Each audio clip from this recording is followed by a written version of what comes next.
ఇక ఏలూరులో కనుమ వేడుకలు కన్నుల పండుగగా జరుగుతూ ఉన్నాయి. పశువులకు పూజలు చేసి కనుమ వేడుకలను ప్రారంభించారు అన్నదాతలు. ఇక పాడి పంట ఈ సంవత్సరం అంతా మంచిగా ఉండాలని అన్నదాతలు ఆకాంక్షించారు. ఆవులు ఎద్దులకు స్నానాలు చేయించి కుంకుమ బొట్లు పూలతో ప్రత్యేకంగా అలంకరించారు అన్నదాతలు. ఎడ్ల బండికి సైతం రకరకాల అలంకరణలు చేసి ముస్తాబు చేశారు. ఇదే అంశానికి సంబంధించిన పూర్తి అప్డేట్స్ మా కరెస్పాండెంట్ శ్రీనివాస్ అందిస్తారు. శ్రీనివాస్. మాధవి, సంక్రాంతి పర్వదినాల్లో చివరి రోజైనటువంటి కనుమ పండుగ అంటే కూడా ఎక్కువగా పశువుల పండుగ, అలాగే రైతుల పండుగగా మనం చెప్పుకోవచ్చు. ముఖ్యంగా రైతులు ఉదయాన్నే తమకు పాడి పంటలు ఎక్కువగా సమకూర్చేటువంటి పశువులను అంతా కూడా ఉదయాన్నే శుభ్రపరిచి పూజలు చేసుకుని ఈ పండుగను ఘనంగా జరుపుకుంటూ ఉంటారు. మనం విజువల్స్లో కూడా స్పష్టంగా చూడొచ్చు.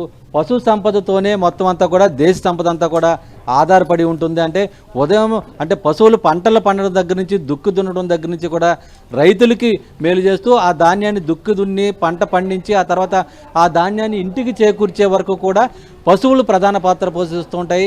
ఈ నేపథ్యంలోనే ఆ పశువులకు సంబంధించి కూడా ఎక్కువగా ఈ కనుమ రోజున ఎక్కువగా పూజలు చేస్తూ ఉంటారు. ఈ పూజలకు సంబంధించి కూడా మనం ముఖ్యంగా ఆ ఎద్దులకి పూజలు చేసిన తర్వాత ముఖ్యంగా పాడికి అనువైనటువంటి ఆవులను గోమాతను కూడా పూజిస్తూ ఉంటారు. ఆవులను గోమాతగా పిలుచుకుంటూ వాళ్ళంతా కూడా ప్రత్యేక పూజలు చేసి ఈ కనుమ పర్వదినానికి సంబంధించి ఘనంగా జరుపుకుంటూ ఉంటారు. ముఖ్యంగా దీనికి సంబంధించి కూడా ఈ కనుమ పండుగ యొక్క విశిష్టత, అలాగే ఈ కనుమ పండుగ రోజు యొక్క గోమాతలను పూజించుకోవడానికి కారణం వీటికి సంబంధించి ముఖ్యంగా రైతులకు సంబంధించి ఏ విధంగా జరుపుకుంటారనే దాని మీద కూడా కొంతమంది ఉన్నారు. ఒకసారి వారితో మాట్లాడదాం. ఎలా అండి కనుమ పండుగని ఎలా జరుపుకుంటున్నారు, ఏ విధంగా ఉంది? కనుమ పండుగ అంటే గోపూజ అండి. గోవులకి ఎక్కువగా ఇష్టమైనటువంటి వాళ్ళ గోపూజ చేసిన తర్వాత గోవుకి పసుపు కుంకుమ అన్నీ రాసి పూజ చేసుకుంటారండి.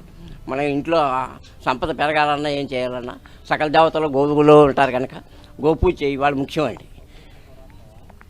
అలాగే మరి కొంతమంది ఉన్నారు, ఒకసారి వారితో కూడా మాట్లాడదాం.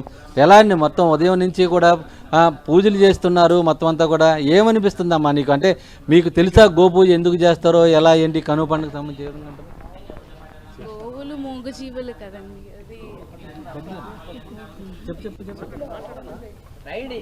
గోవులకు మంచి మనం చేస్తే మంచి జరుగుద్ది, ప్రశాంతంగా అనిపిస్తుంది మనసుకి అని చెప్పి అలా చేస్తూ ఉంటాం. సకల దేవతల్ని కొలిచినట్టు కదా గోవులకి, అందుకే పసుపు రాసి బొట్టు పెట్టి చక్కగా మంచి ఆకుకూరలని క్యారెట్స్ అని అట్లా మంచిగా పెడితే బాగుంటుంది వాటికి కూడా అని చెప్పి అట్లా చేస్తుంటాం. ముఖ్యంగా రైతులకి ప్రధానంగా ఈ ప్రధాన పండుగ అయినటువంటి అందరూ ప్రతి వారు పట్టణాల్లో ఉన్న ఎక్కడున్నా కూడా పాడి పంటలు అంటే రైతుల నుంచి రైతు కుటుంబాల నుంచి వచ్చిన వారే. వారితో కూడా ఒకసారి మాట్లాడదాం. ఏమండి ఎలా ఉంది ఉదయం నుంచి? అంటే పాడి పంటలకు ముఖ్యంగా పశువులు చాలా ప్రధానం. ఈ కనుమ పండుగ ఏ విధంగా జరుపుకుంటారు? ఈ కనుమ పండుగ నెంబర్ 1గా జరుపుకుంటారండి. మూడో కనుమ పండుగ రోజు గోమాతలకు కానీ అలా పొలం రైతులకు కానీ ఆనందంగా చాలా శుభ్రంగా డెవలప్ అవుతారని, దీనివల్ల చాలాగా వృద్ధి చెందుతుందని, ఈరోజు మళ్ళీ ఇయర్లీ సంవత్సరం వరకు ఇదే కంటిన్యూంగ్ అవుతుందని నేను చెప్తున్నాను సార్. అలాగే మన గోమాతలు కూడా పూజించడం గొప్ప రోజు అండి ఇది. అందులో శుక్రవారం ఫ్రైడే వచ్చింది. Thank you very much. మాటగాడు చిరంజీవి ఫ్రమ్ ఏలూరు. ఇది మొత్తానికి సంబంధించి కూడా గోపూజకి సంబంధించి అంటే ప్రధానంగా ఈ గోపూజ ఎందుకు చేస్తారు, ఈ కనుమ యొక్క విశిష్టత ఏంటనేది మనతో అర్చకులు ఉన్నారు. ఒకసారి ఆయనతో కూడా మాట్లాడదాం.